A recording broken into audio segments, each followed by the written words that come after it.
Oke, halo sobat-sobat teknikku. Perkenalkan nama saya Steven dengan NIM 545190040.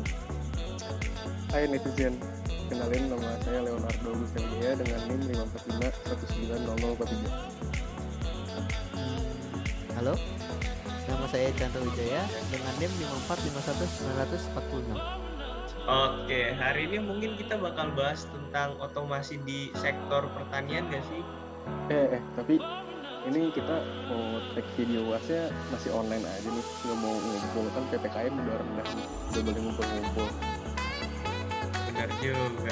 Yaudah, langsung ke rumah gue lah. Oke, bagus lah. Kita OTW sekarang deh. Oke, bentar ya netizen ya. 2,000 years later.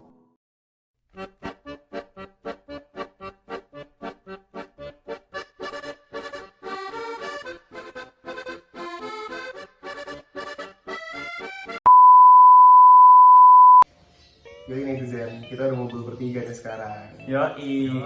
Mantap. Kemarin kan kita udah sempet tuh buat upload vlog UTS kita kan. Dari yang kemarin kita upload ini ada beberapa pertanyaan dari netizen. Boleh. Seru. Pertanyaan pertamanya tuh contoh penerapan dari smart agriculture tuh apa sih kak? Oke, berarti topik pembahasan kita kali ini tentang agriculture. Terus penerapannya itu apa? Penerapannya adalah Smart Farming 4.0. Smart Farming 4.0 itu apa? Smart Farming 4.0 merupakan metode pertanian cerdas berbasis teknologi. Jadi yang dulunya di mana banyak pertanian-pertanian itu masih pakai kerbau, membajak sawah segala macam, sekarang semua udah otomatis.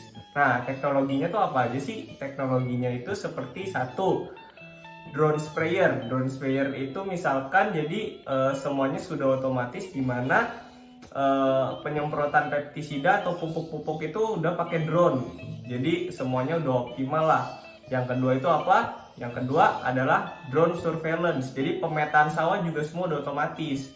Yang terakhir adalah sensor and weather. Jadi itu semua sudah otomatis di mana sensor-sensor tentang kelembapan, terus cuaca, suhu, semua juga udah dikontrol biar tanaman udah jadi optimal. Jadi semua itu udah optimal, otomatis, jadi udah nggak ada lagi manual-manual sekarang. Smart betul. Smart banget sekarang. Bukan smart people tapi smart agriculture. Lanjut pertanyaan kedua. Untuk pertanyaan keduanya tuh apa sih kaitannya berdasarkan aspek ekonomi dan teknologi? Oke, mungkin kali ini gue yang bantu jawab ya. Yang pertama tuh aspek ekonomi. Sebelumnya gue kasih intermezzo dulu. Sektor pertanian itu memiliki peran penting banget tuh dalam pertumbuhan perekonomian di Indonesia. Pada data tahun 2020, pertanian menyumbangkan PDB sebesar 13,7% loh.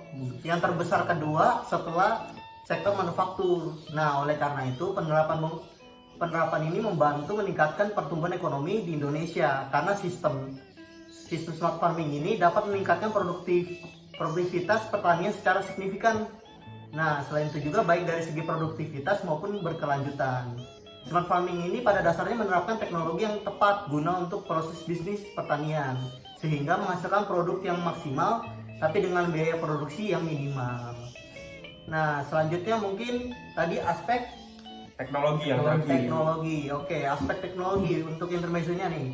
Revolusi Industri 4.0 yang terdiri dari Internet of Things, Artificial Intelligence, Human Machine Interface, teknologi robotik dan sensor serta teknologi 3D printing itu telah mendorong perkembangan inovasi terutama di bidang pertanian setelah meningkatnya penggunaan informasi dan teknologi komunikasi dalam bidang pertanian. Oleh karena itu, perkembangan industri di Indonesia memasuki tahap baru. Semua industri berlomba-lomba menggunakan teknologi yang menjadi ciri khas dari revolusi industri tersebut. Nah, contohnya di bidang pertanian itu tadi smart farming. Nah, dalam prakteknya itu di lapangan, metode smart farming ini menggabungkan antara platform berbasis IoT atau Internet of Things dengan alat-alat dan mesin pertanian sehingga pertanian tidak lagi dioperasikan secara konvensional namun dikendalikan dengan teknologi. Setuju. Keren ya. sih. Jadi teknologinya udah mantep. Jadi Udah maju banget. smart farming udah nggak ada lagi kerbau-kerbau gitu ya. Iya, lebih presisi lagi. Jadi sehingga produktivitas lebih meningkat lagi. Tanaman bertumbuh secara optimal. Betul banget. Soalnya kalau mau teknologi ya ekonomi juga harus naik dong. Betul. Oke, betul.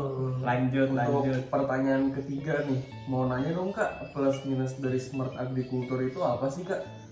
Oke, untuk plus minusnya itu sendiri yang pertama, untuk plusnya ya atau keuntungannya, meningkatkan hasil output atau produktivitas pertanian dan peternakan. Kenapa bisa kayak gitu? Karena kan dia kan udah terstruktur ya, nggak kayak manusia yang maksudnya masih suka-suka dia lah gitu. Jadinya lebih terstruktur sehingga hasil input dan outputnya itu jelas. Yang kedua, mengurangi biaya kerja SDM karena kan kalau misalkan bukan smart agriculture itu kan masih membutuhkan banyak tenaga kerja, jadinya lebih nggak efisien sih kalau misalkan masalah keuangannya. Yang ketiga itu meminimalisir terjadinya kegagalan panen karena faktor kelembapan yang tinggi akibat curah hujan yang tinggi. Untuk yang keempat, mendapatkan informasi yang menguntungkan petani seperti tingkat kesuburan topografi, tingkat keasaman dan suhu tanah. Tapi ada juga nih kekurangannya. Untuk kekurangan yang pertama itu ancaman keamanan dan kerentanan sistem otomatis yang memiliki tingkat kecerdasan yang terbatas. Oleh karena itu, sistem ini lebih rentan melakukan kesalahan di luar lingkup informasinya. Jadi itu nggak kayak manusia, jadi dia nggak bisa beradaptasi gitu lah. Untuk yang kedua itu sistem smart agriculture kurang terkenal pada kalangan petani sehingga membutuhkan waktu yang cukup lama untuk pensosialisasiannya ya. Kita nggak bisa menggiring sih kan petani-petani di Indonesia ini kan nggak kayak petani luar ya, jadi kan gaptek jadinya Harus ya, adaptasi lah. ya, Harus adaptasi. harus ada poin lebih lah kalau misalkan lu mau implementasiin ini. Dan yang terakhir, investasi biaya awal sama maintenance-nya itu mahal sehingga kurang cocok untuk diterapkan pada sektor pertanian kecil. Jadi kalau misalkan mau pakai ini ya sektor pertanian gede. Iya, benar banget. Kayak gitu sih. Berarti secara kesimpulannya untuk smart farming ini sebenarnya bagus diterapkan tapi harus perlahan Iya, ya, perlahan. harus Step by step. diadaptasi. Iya. Ya. Oke. Oke netizen, buat pembahasan video kita kali ini kayak gitu aja ya netizen ya. Terima kasih yang udah nanya. Bye bye. See you guys.